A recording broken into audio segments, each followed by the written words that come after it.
Hola estudiantes de la F. Gómez del grado noveno. Voy a realizar un video con el propósito de explicar cómo se estructura esta guía para trabajar el segundo periodo y también para dar una breve introducción al tema que corresponde a la guía.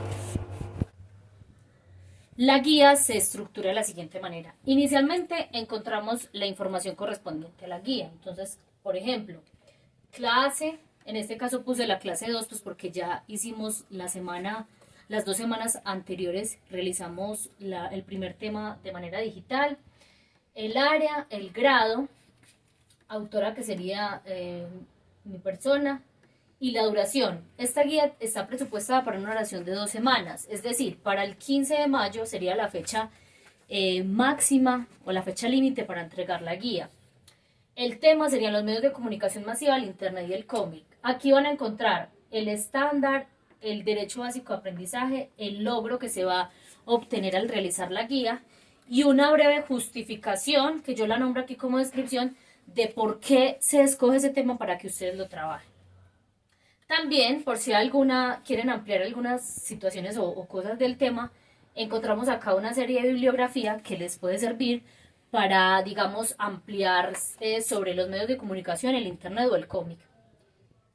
Una vez terminada la guía, aquí están los datos para enviarla a mi WhatsApp con el nombre y grado. Lo pongo en amarilla para que lo tengan presente. Ojo, la fecha límite sería el 15 de mayo. Esta parte inicial solamente es para que la lean, para que la comprendan, pero no tienen que escribir absolutamente nada de ahí. Ya para desarrollar encontramos las actividades. Las actividades se dividen en 3 fases. Una fase inicial, una fase de elaboración y una fase de producción. En este caso, la guía en la fase inicial nos pide hacer una actividad. Entonces dice, para familiarizarse con la teoría del tema va a leer la siguiente información y a partir de ella va a completar un esquema que se encuentra en la parte inferior. Solamente es leer el tema, los medios de comunicación masiva y completar este esquema. Este esquema ya está empezado, o sea que solamente corresponde completarle a cada tipo de medio su definición y de pronto ayudarse de algún ejemplo. En la fase de elaboración vamos a encontrar una parte teórica. Dice, estudia, lee e interpreta la información del tema para que resuelva las preguntas de la fase 3. Entonces, la fase de elaboración solamente lo que tienen que hacer es leerla, comprenderla y entenderla. Ya para las preguntas se van a la fase 3, que esa sería la actividad que deben entregar. Entonces, básicamente en esas 3 partes está estructurada la guía. El tema de esta guía se divide en 2 partes, bueno, digamos que en 3.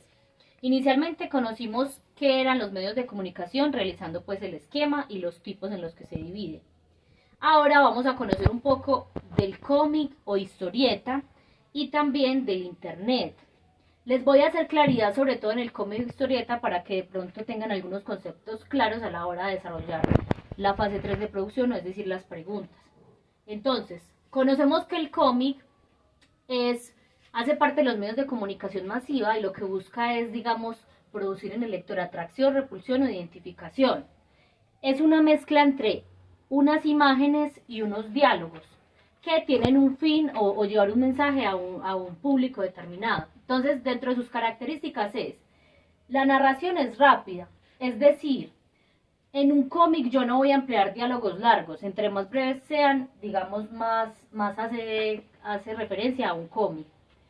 Se produce dentro de su lenguaje titubeos, es decir, es como si yo estuviese hablamos del lenguaje coloquial como si yo estuviese hablando con una persona de manera muy natural o espontánea, entonces por eso se producen los titubeos, se alargan las palabras a la hora de hacer un grito, hay frases interrumpidas, frases cortas, exclamaciones, interrogaciones, expresiones populares, se reproducen sonidos, ruidos o golpes, a eso lo llamamos la famosa onomatopeya, y también sustituyen palabras por signos, regularmente eso se hace para sustituir palabras o eses. En resumidas cuentas, el cómic lo que busca es ser muy natural, es como si se estuviera dando una conversación de manera espontánea. También se utilizan recursos humorísticos. Ahora, hablando de los elementos estructurales, yo quisiera centrarme un poquito acá, porque hay que tener en cuenta que los globos se dibujan de manera diferente dependiendo de la intención del autor. Entonces, encontramos las viñetas. ¿Qué es una viñeta? Una viñeta es el recuadro en el que se organiza la historieta. Hay historietas que tienen 3, 4, 5 y 6 viñetas, o hasta más. O sea que cada recuadro se le denomina viñeta. Los signos cinéticos son los dibujos que expresan movimientos. En este caso está expresando como si fuera un golpe, ¿cierto? O como si estuviera tocando al otro, o como si estuviese corriendo. Entonces, como tal, los signos cinéticos son los dibujos que se encuentran ahí que me expresan movimientos. Puede ser que en esta viñeta estén en esta posición y de pronto en la otra estén de frente, donde me van a mostrar que tuvieron movimiento. Los globos son donde se dan los diálogos, que puede ser de pensamiento, susurro, puede ser de grito, o puede ser que hablen varias personas. Las onomatopeyas, como lo dije anteriormente, son aquellos sonidos que se tratan de poner en palabras. Por ejemplo, el tic-tac de un reloj, al hablar del sonido de un perro, el sonido de una vaca. Entonces uno trata de poner en palabras los sonidos. Los cartuchos casi no son tan usados. Los cartuchos son una parte que usa el autor para, digamos, narrar una acción. Se acercó sigilosamente y le susurró. O sea, es como la voz del narrador dentro del cómic, pero regularmente no es muy usual. Ahora vamos a ver los tipos de globos. Entonces, cada globo tiene una función. Aquí es cuando habla normalmente un personaje. Entonces, mire la forma del globo. En esta es cuando tiene más de 3 o 2, es porque hay una conversación de varias personas. Uno regularmente las ubica por guiones. Cada diálogo, cada intervención de un personaje va por un guión. Cuando las líneas son punteadas es porque la persona susurró o habló en voz baja. Entonces, aquí hay un ejemplo, silencio, que nos van a pillar. Cuando es como en forma de nube, a veces lo hacen en forma de nube o así derecho con estas bolitas, es cuando un personaje está pensando. Y el grito se hace de esta manera. Básicamente esa es la información del cómic. Ya del internet yo les compartí aquí una información que tiene parte histórica, tiene información de cómo surge el www, que permite hacer una reflexión al final de la guía. Ahora voy a explicar la actividad que se encuentra en la fase 3. El primer punto nos pide dibujar en el cuaderno los tipos de globos que posee el cómic y crear como el discurso en relación a la característica que tiene cada uno, es decir, si es un grito, un susurro, si hablan varios personajes. Ojo, solamente es dibujar la forma del globo y su discurso, no necesitan realizar personajes. El segundo punto nos pide seleccionar cualquiera de estos dos grupos de imágenes para construir una historieta. La idea es que la ordenen, le den un título y le creen los diálogos según la forma que tiene cada globo. En este caso, si seleccionan este no tiene globo, o sea que tendrían que crearle la forma según su creatividad y sus gustos.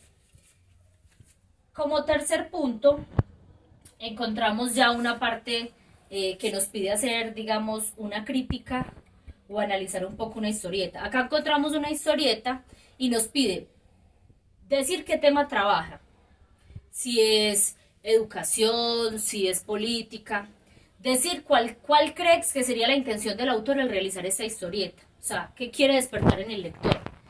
Y lo más importante es que identifiquen cuáles recursos o elementos estructurales tiene estas para que sean cómics, si tiene cartuchos, si tiene globos, si tiene viñetas, si tiene signos cinéticos. El cuarto punto, vamos a decir de los tipos de medios que vimos en la fase 1, ¿cuál crees que son a los que pertenece el cómic? Y vamos a decir por qué. Después, de la quinta pregunta hacia abajo, la realizan ya con la teoría del internet. Esas preguntas sí son ya más personales. Específicamente, por ejemplo, cuando hablamos de las redes sociales, ¿ustedes para qué la utilizan? Cuando hablamos del ciberbullying, entonces dar un ejemplo del ciberbullying. Y hay una pregunta que se relaciona con la situación que estamos viviendo. ¿Crees que los medios de comunicación masiva han abordado correctamente el tema del COVID-19? Esta pregunta es muy argumentativa y reflexiva y la idea es que no la respondan en 2 o 3 renglones, sino que sea más extensa que las demás. Muchas gracias.